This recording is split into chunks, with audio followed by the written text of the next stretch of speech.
और अब जिस कार्य के लिए यहाँ आए हैं उस कार्य को संपन्न करेंगे और हमारे किन्नर समाज के जो हैं उनके जीवन के आधारित कोई फिल्म बन रही है यहाँ, उसी की भूमिका के लिए। आप उस फिल्म में भी है, इस तरह का कहना है? क्या जी हाँ, बिल्कुल है, बिल्कुल है। क्या है वो फिल्म की कहानी? क्या है, कुछ फिल्म बताना की चाहेंगे? कहानी तो देखिए विधिवत मुझे ज़्यादा तो मालूमात नहीं है, लेकिन फिर भी मतलब एक अच्छे बड़े घराने के अंदर ठाकुर परिवार में एक बालक का जन्म होता है। बहुत दिनों से उनके घर में कोई संतान नहीं होती है, तो उस संतान की प्रतीक्षा में 10 साल बीत जाते हैं। फिर भी ईश्वर को रहम आता है तो एक संतान होती है, तो ठाकुर बहुत खुशियाँ मनाते हैं, लेकिन वो खुशियाँ उनकी अवैध हो जाती है, क्योंकि उनके घर में इस बात का मतलब एक मातम सा फैल जाता है कि वहाँ नर भी पैदा नहीं हुआ, नारी भी नहीं पैदा हुआ, किन्नर पैदा हो गया। उसी के आधारित इस फिल्म का मतलब वो किया जा रहा है जनता के मनोरंजन के लिए, कि संसार के अंदर किस प्रकार से किन्नर का तिरस्कार होता है, और किन्नर को अगर किसी के घर में भी अगर वो किन्नर जन्म ले ले तो उसका मेरा अनुरोध है, सभी से, मानव समाज से अनुरोध है कि उसका तिरस्कार ना करे, उसके अपने घर का घरोवर समझ के उसका भी वही मान सम्मान करे जो और बच्चों का किया जाता है। और सरकार से आप क्या चाहते हैं? सरकार से देखिए, सुप्रीम कोर्ट ने तो हम लोग को एक बहुत बड़ा सम्मान दिया है। मैं उन जज की आभारी हूँ, उस जज की आभारी हूँ मैं जिस जज ने इतना बड़ा सम्मान देकर एक किन्नरों को एक मान सम्मान के रूप में जीने का हक दिया है। अभी मैं चाहूँगी कि मोदी सरकार जिस तरीके से जनता का सहयोग कर रहे हैं, जनता को, नर को, नारी को सहयोग कर रहे हैं, इन किन्नरों के तरफ भी उनको ध्यान देना चाहिए। सभी किन्नर जो हैं मोदी के बड़े प्रसन्नता करते हैं, बड़ी उनकी प्रसन्नता करते हैं, और सभी किन्नर लोग मोदी जी को चाहते भी हैं। 377 हटना चाहिए, मोदी जी को हटाना चाहिए, आप क्या मांग करना चाहिए? देखिए, मांग तो ये है, आज हमारा हिंदुस्तान 20 साल पीछे चला गया है, 20 साल पीछे चला गया है। हर एक मामूली आदमी, एक आम आदमी के पास में ना पैसे है, ना रोज़गार है, ना रोज़ी है। जो बात कहना सही बात, ना रोज़ी है, ना रोज़गार है। एक एक पैसे को इस बम्बई महानगरी के अंदर बाहर के लोग आके अपना जीवन व्याप्त करते हैं और अपने जीवन का संचालन करते हैं। जैसे कलकत्ता के लोग आते हैं यहाँ गोल्ड का काम करने के लिए, बिहार के लोग आते हैं, बाहरी लोग बेचारे यूपी के लोग आते हैं, अपने गांव में परेशान होकर बम्बई आते हैं कि चलो यहाँ जाके 2 पैसा कमाएंगे। लेकिन यहाँ पर उन लोगों को रोज़गार बहुत मुश्किल है। एक तो यहाँ पर कोई ज़मानत नहीं दे सकता, कोई उनकी सिक्योरिटी नहीं दे सकता है, तो इसीलिए बेरोज़गार का इतना समस्या है, बहुत ज़्यादा समस्या है। आपको लगता है मोदी सरकार विफल हो चुकी है 3 सालों में कुछ काम? देखिए, ऐसा है, मुंह से बोल देना ये चमड़े की जुबान है, और ये बिना एम्पलीफायर का मशीन है। जो भी इसमें से टोन निकलेगा वो जनता को सुन लेता है। लेकिन हाँ, जनता आज विश्वास कर रही है, और अगर विश्वास पे खरे नहीं उतरेंगे तो जनता उनको विश्वास का परिणाम भी दे देगी।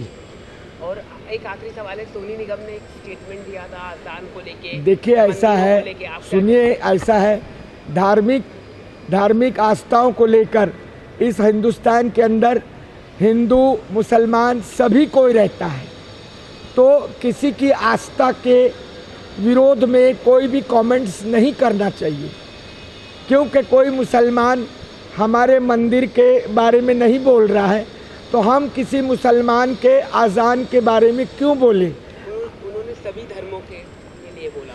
सभी धर्मों के लिए बोला है, तो एक बात बताइए, वो कितना धर्म का पालन करते हैं, पहले जवाब दें। वो अगर बहुत धर्म का पालन करते हैं, कोई धर्मात्मा है, वो कोई धर्म के अंदर उनकी कोई पूरे हिंदुस्तान के अंदर कोई कहीं पे उनकी लिखा रखा है या उनके बारे में कोई जानकारी है हिंदुस्तान में कि सोनू निगम बहुत धर्माकार्य इंसान है, भगवान की बहुत नेतृत्व पूजा करते हैं, रोज़ गायत्री मंत्र पढ़ते हैं, हनुमान चालीसा पढ़ते हैं, ऐसा कोई कहीं उल्लेख नहीं है। तो धर्म के बारे में इस तरीके से किसी की, देखिए हमारे स्वरूपानंद ने उठाया था साईं बाबा का मुद्दा, सरस्वती स्वरूपानंद ने, जो शंकराचार्य है, उन्होंने मुद्दा उठाया कि साईं बाबा की पूजा नहीं करना चाहिए, लेकिन जनता कर रही है। भाई जिसकी आस्था जिसमें है उसकी आस्था को ख़त्म करने का आपको कोई अधिकार नहीं है। लेकिन उन्होंने ये भी कहा गुंडागर्दी करते हैं रास्ते पे धर्म को लेके, क्या कहना चाहिए? देखिए गुंडागर्दी करते हैं वो अलग विषय है, गुंडागर्दी करते हैं तो उसका विषय अलग है, उसके लिए प्रशासन है, प्रशासन उसको संभालेगी। आपके कहने से गुंडागर्दी खत्म ना हो जाएगी, आपके कहने से समाज में पूजा प्रतिष्ठा खत्म नहीं हो जाएगी। उन्होंने पूजा के लिए नहीं बोला, उन्होंने लाउड स्पीकर के लिए बोला। लाउड स्पीकर के लिए एक बात बताइए, आप कितना आदमी चिल्लाएगा? अभी आप मेरा कमेंट्स करा रहे हैं यहाँ पर, पूरे जितना भी हवाई अड्डे पे नहीं सुनाई दे रहा है, इसी जगह पे गूंज रहा है वो, इतना ही ना। अगर इसको लाउड स्पीकर लगा देंगे तो बहुत आगे तक सुनाई देगा लोगों को, तो इसी कारण लोग लाउड स्पीकर लगा देते हैं। हाँ ये है, अगर किसी को इतराज़ होता है तो आज ज़मानों से बचते आ रहा है, तो अगर किसी को इतराज़ होता तो कब का इतराज़ हो गया होता। ये ज़बरदस्ती की इनकी नींद खराब हो रही है, तो मेरा उनको सलाह है खंडवा में या लोनावाला में जाके अपना फ्लैट बना ले। No, I am telling right, you must go to Khandala and Lonavala. Public के बीच में रहने से आपको आपत्ति है तो आप इतनी दूर जाइए जिधर आपको कुछ आवाज़ें न सुनाई दे। बस धन्यवाद आप सभी को, थैंक यू सो मच।